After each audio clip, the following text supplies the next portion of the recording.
રાખી। સાબરકાંઠા જિલ્લામાં આઈસીડીએસ વિભાગની યોજનાઓનો વર્કશોપ તેમજ માતા યશોદા એવોર્ડ વિતરણ કાર્યક્રમ યોજાયો। દેશના ભાવિ નિર્માણનું કાર્ય આંગણવાડીની બહેનો કરી રહી છે। મહિલા અને બાળ વિકાસ વિભાગનો ઉપક્રમે સાબરકાંઠા જિલ્લામાં આઈસીડીએસ વિભાગની યોજનાઓનો વર્કશોપ તેમજ શ્રેષ્ઠ આંગણવાડી કાર્યકર તેમજ તેડાગર બહેનોનો એવોર્ડ વિતરણનો કાર્યક્રમ જિલ્લા વિકાસ અધિકારી શ્રી હર્ષદ વોરાની ઉપસ્થિતિમાં યોજાયો હતો। આંગણવાડી બહેનોને સંબોધિત કરતા જિલ્લા વિકાસ અધિકારી શ્રી હર્ષદ વોરાએ જણાવ્યું હતું કે યશોદા વાત્સલ્યનો ધોધ છે। માતા પછી જો બાળ ઉછેરનું શ્રેષ્ઠ કામ થતું હોય તો તે આંગણવાડી કેન્દ્રમાં થાય છે। અહીં બાળકોને શિક્ષણની સાથે સંસ્કાર સિંચનનું પણ કામ કરવામાં આવે છે।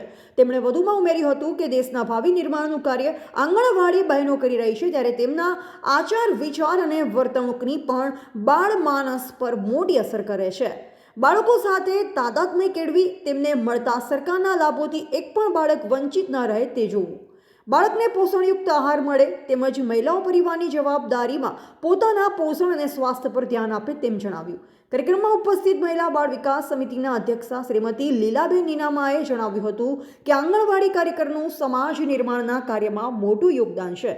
માતા યશોદા એવોર્ડના મહત્વ વિશે જણાવતા તેમણે ઉમેર્યું હતું કે ભગવાન કૃષ્ણના લાલન પાલન અને ઘડતરમાં માતા યશોદાની ભૂમિકા મહત્વની છે, તેમ ભારતના ભાવિ એવા આ બાળકોનું યોગ્ય ઘડતર થાય તે જોવાની જવાબદારી આપની છે। હું પટેલ આશાબેન ભુરાભાઈ કેન્દ્ર ઠારોની મુવાડી આજરોજ જિલ્લા કક્ષાનો માતા યશોદા એવોર્ડ મને મળેલ છે, એ બદલ હું આઈસીડીએસ વિભાગ પ્રોગ્રામ ઓફિસર મેડમ અને અમારા તલોદ તાલુકાના સીડીપીઓ મેડમ શ્રી દરેકનો આભાર માનું છું। આ પ્રસંગે મહિલા અગ્રણી કૌશલ્ય કુંવરબાએ જણાવ્યું હતું કે આંગણવાડીની બહેનોને યશોદા નામ આપી સરકારે ખૂબ જ મોટી જવાબદારી આપના ખભે મૂકી છે। નાના બાળકોને સાંભળવાના, સમજવાના અને તેમને સંસ્કારિત કરવાના છે, સાથે તેમને કુપોષણમાંથી બચાવવાના છે।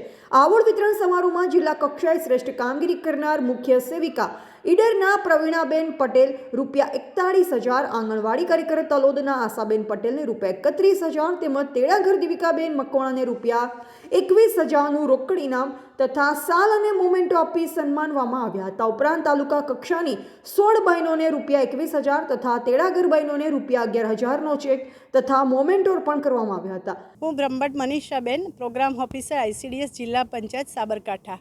આજરોજ સાબરકાંઠા જિલ્લા પંચાયતનો માતા યશોદા એવોર્ડનો કાર્યક્રમ યોજાયો, જેમાં જિલ્લા કક્ષાના આંગણવાડી કાર્યકરબેન અને તેડાગરબેનને એવોર્ડ એનાયત કરવામાં આવ્યો। આ સાથે 16 ઘટકના કાર્યકર અને તેડાગર બહેનોને એવોર્ડ એનાયત કરવામાં આવ્યા। સાથે સાથે જે મુખ્ય સેવિકા બહેને ખૂબ સારી કામગીરી કરી છે તેવા મુખ્ય સેવિકા બહેનોને પણ એવોર્ડ આપવામાં આવેલ છે। અને આ કાર્યક્રમમાં માન્ય જિલ્લા વિકાસ અધિકારી સાહેબશ્રી અને પદાધિકારીશ્રીઓ, ચેરમેનશ્રીઓ અને આઈસીડીએસ જિલ્લાની પૂરી ટીમ સાથે આજરોજ ખૂબ સફળતાપૂર્વક કાર્યક્રમ અને વર્કશોપનું આયોજન કરવામાં આવેલું હતું, જે સફળતાપૂર્વક પૂર્ણ કરેલ છે। આ કાર્યક્રમમાં આરોગ્ય સમિતિના સુશ્રી અનસુયાબેન, બાંધકામ સમિતિના સુશ્રી સેજલબેન, જિલ્લા પંચાયત સદસ્ય સુશ્રી સોનલબેન, નાયબ DDO Shri program officer Shrimati Manisha Brahmbhatt, ICDS વિભાગનો સ્ટાફ, મોટી સંખ્યામાં આંગણવાડીની બહેનો ઉપસ્થિત રહી હતી। આજરોજ માતા યશોદા એવોર્ડ વિતરણનો કાર્યક્રમ રાખવામાં આવેલો હતો। માતા યશોદાએ જે કામ કર્યું, દેવકીએ કૃષ્ણ ભગવાનને જન્મ આપ્યા પછી, એ અમારા આઈસીડીએસના બહેનો કરી રહ્યા છે। વાત્સલ્યનો ધોધ, બાળકને આવતું કરવું, બાળકને કુપોષણ દૂર કરવું, નિયમિત ટેવો પાડવી, સાથે ગામમાં રહી અને જે બાળકો આવે છે, શહેરોમાં જ્યારે વર્કિંગ વુમેનને આ બધા પ્રશ્નો છે, ત્યારે ગ્રામીણ વિસ્તારમાં અમારી બહેનો જ્યારે આ કામગીરી કરી રહી છે, ત્યારે વર્ષની કામગીરીને અંતે એવોર્ડ દ્વારા એક સિક્કો લગાવવામાં આવે છે। પણ જ્યારે ભાવનાથી કામ કરે છે, ભવનનું કામ જિલ્લા પંચાયત કરે છે, ઇન્ફ્રાસ્ટ્રક્ચરને લગતા બધા વાતો, પરંતુ જ્યારે વિષયની વાત આવે ત્યારે આઈસીડીએસનો સ્ટાફ ખૂબ સારી રીતે કામગીરી કરી રહ્યો છે। ત્યારે આજે એવોર્ડ વિતરણના કાર્યક્રમમાં જે લોકોને એવોર્ડ્સ મળ્યા છે એમને આ તબક્કે હું અભિનંદન આપું છું, અને જે લોકો એવોર્ડ નથી મળ્યા એ પણ સારી રીતે કામગીરી કરે છે। આગામી દિવસો એ પણ વધારે સારી રીતે પોતાનું પરફોર્મન્સ બતાવે તે માટેની શુભેચ્છાઓ પાઠવું છું। Reporter Sayyed Soyab Sugan, Bharat news, Sabarkantha.